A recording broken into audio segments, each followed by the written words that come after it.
It may interest you to know that the word Zeitgeist has a second meaning. In German, it literally translates to time ghost, something from the past that can haunt us in the present, like outdated management paradigms. The sort of paradigms that would have us during moments of transition react with fear rather than respond with hope. That would have us compete with one another rather than collaborate with one another. That would have us oppress one another rather than liberate one another. And so when you factor in time ghosts, godlike technology, crumbling medieval institutions, and a human brain that hasn't received a significant hardware upgrade in at least 10,000 years, of course it feels like everything is changing. Of course it feels like the only constant about our world is constant change. Nobody knows what's going to happen next, least of all our dear Sherry Ann. Here's how I imagine her mornings go. For some reason, I picture her pouring some Baileys in her coffee. Seems on brand. Takes a swig, looks at the poster and says, "You're right, Vince Lombardi. Hope is not a strategy." And then she struts into her meeting, right? "Good morning, team. Hope is not a strategy. What do you got for me?" And then her team lays it on.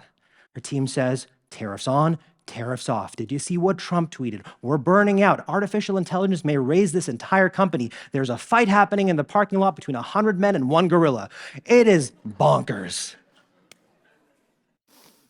And Sherry Ann has to decide in a split second, is she going to react with fear or respond with hope?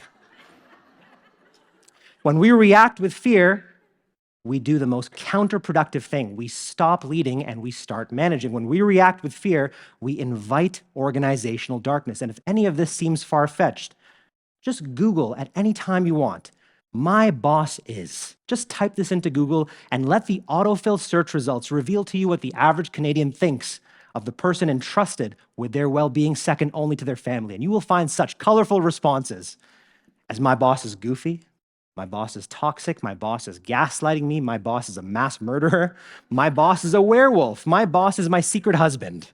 This is true. But just as easily as we can slip into organizational darkness, so too can we emerge from it. And how do we do so? One word: together. Now, some of you might be wondering, does hope actually work? I understand the moral imperative here, but how does this translate into bottom line success? Very good question. Hope absolutely works, resoundingly so. Hope is nothing short of a super metric, in my opinion, that influences everything from thriving all the way down to enthusiasm. What we simply have to do is just give our people a better and brighter vision of tomorrow.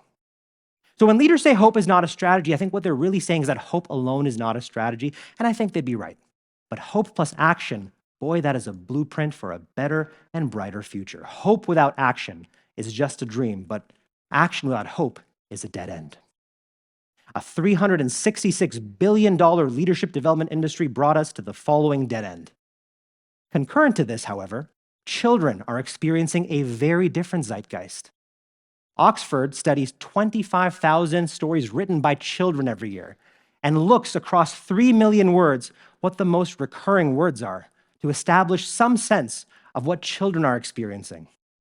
This was the most recent selection: kindness, friend, hope, love, and play. I believe that we can reconnect with this inner playful aspect, unbound by fear. This guy only saw possibility.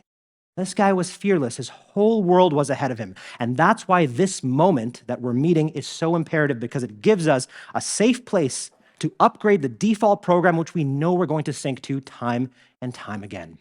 There are generally 8 actions that hopeful leaders conduct every single day, but in the interest of time, I'm going to share with you the one that I'm most passionate about, the one that I think is most appropriate for meeting the moment.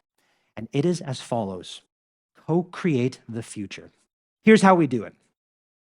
Start by asking everyone in your organization, what would happen if all lights were green and if we had all the resources in the world? What would we do differently? Try to imagine wild success. And how you do this? Take your vision statement, take your mission statement, take your purpose statement, and extrapolate it. I went ahead and did this for you. I took the mission, vision, and purpose statements from every organization represented in this room.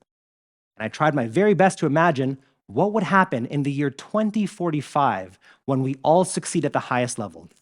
It was a lot for my Paleolithic brain to comprehend, so I enlisted the help of a great machine deity known as ChatGPT. and I knelt before the altar of our overlords. And, and I said, how will life be different in Canada once we go the distance? And the answer it gave me was beautiful. Here's what it said.